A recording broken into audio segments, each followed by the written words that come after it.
بسم اللہ الرحمن الرحیم۔ السلام علیکم ناظرین، آج کی اس ویڈیو کا آغاز میں ایک حدیث مبارکہ سے کرنا چاہوں گا، جو کہ یہ ہے: نبی پاک صلی اللہ علیہ وآلہ وسلم نے فرمایا، دین دیکھو، اخلاق دیکھو اور اچھا رشتہ کر دو۔ اگر بچہ اپنی پسند کا اظہار کر دے تو اسے نافرمانی نہ سمجھو، اور اگر بچی اپنی پسند کا اظہار کر دے کہ میری شادی یہاں کرو تو اسے بے قدر بے حیا مت سمجھو۔ تو ناظرین، اس حدیث مبارکہ سے یہ بات واضح ہو جاتی ہے کہ اگر کوئی اپنی پسند کی شادی کرنا چاہے تو اس میں کوئی برائی نہیں ہے۔ چنانچہ ایک بہت بڑی مثال ہمارے سامنے ہے کہ جب حضرت خدیجہ رضی اللہ عنہا نے ہمارے پیارے نبی حضرت محمد صلی اللہ علیہ وآلہ وسلم کو ایک خط لکھا کہ میں آپ سے نکاح کرنا چاہتی ہوں، تو آپ صلی اللہ علیہ وآلہ وسلم نے ان سے نکاح کیا۔ اس سے یہ بات ظاہر ہوتی ہے کہ حضرت خدیجہ نے آپ کو پسند کیا اور پھر ان سے نکاح کیا، حالانکہ اس وقت آپ صلی اللہ علیہ وآلہ وسلم کی عمر حضرت خدیجہ سے بہت کم تھی، اور اس لیے آج کے دور میں بھی پسند کی شادی کرنا کوئی جرم نہیں ہے، کیونکہ اسلام ہمیں اس بات کی اجازت دیتا ہے۔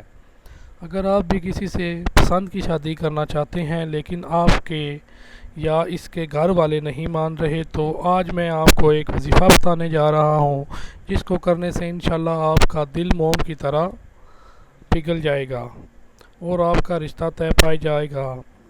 لیکن ویڈیو میں آگے بڑھنے سے پہلے آپ تمام لوگوں سے ایک درخواست ہے کہ اگر ابھی تک آپ نے اس چینل کو وظائف نیٹ ورک سبسکرائب نہیں کیا تو نیچے موجود لال رنگ کے بٹن کو دبائیں اور ساتھ موجود گھنٹی کو بھی لازمی دبائیں۔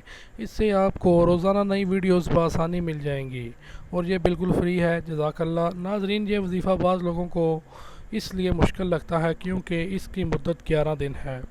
وظیفہ یہ ہے: وضو کرنے کے بعد سورۃ یاسین 3 مرتبہ پڑھنی ہے، اور اس کے بعد یا اللہ یا فتاح 300 مرتبہ پڑھیں اور پھر دعا کریں، اور اگر اسے 11 دن کے دوران جمعہ آ جائے تو جمعہ کے بعد 101 مرتبہ درود پاک اور 1001 مرتبہ یا ودادو پڑھیں، اور اس کے بعد درود پاک پڑھیں اور پھر نمک پر دم کر لیں۔ یہ صرف 1 مرتبہ کرنا ہے، اور لڑکا لڑکی اپنے اپنے والدین کے لیے خود الگ الگ کریں، اور پھر یہ نمک روزانہ اپنے والدین کے کھانے میں ملا دیں۔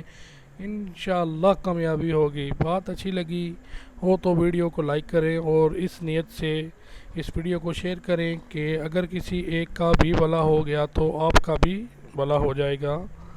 جزاک اللہ۔ دعاؤں میں یاد رکھیے گا۔ خدا حافظ۔